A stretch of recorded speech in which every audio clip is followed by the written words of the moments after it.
It's been nearly a month since historic wind ripped through Lexington and other parts of the region and left a path of destruction behind. And one area with a lot of damage is the Henry Clay estate. WKYT's Mariah Congito stopped by to see how the cleanup of that historic site is going.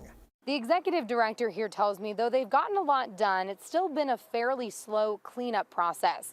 He says 16 of the trees on the property fell down, some of them nearly 200 years old. We've done all the things that needed to be done in terms of public safety. This so that even while cleanup is underway, people can still visit and walk the site. It's a very special place in this community. It's sort of like Lexington Central Park. Executive Director of the Henry Clay Memorial Foundation, Jim Clark, says the property has 600 trees. Many of them, he says, have been around since before Henry Clay's time. Clark says they lost black cherry, walnut, and spruce trees. They even lost a Norway spruce that Clark says was used as the site's Christmas tree.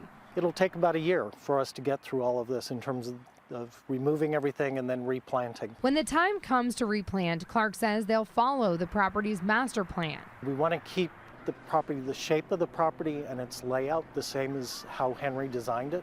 We want to remain true to the diversity of species, but also focus a lot on the Kentucky native trees. Clark says they don't know exactly how much the entire cleanup will cost the privately funded site, but he expects it'll be tens of thousands of dollars. This includes repairs needed on the smokehouse's roof after a tree fell on it. He says he appreciates the community members who've already stepped up and made monetary donations. We're going to need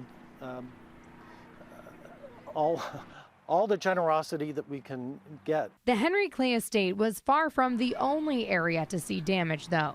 The city of Lexington still has crews out clearing debris. Mayor Linda Gordon met with Parks and Recreation this week.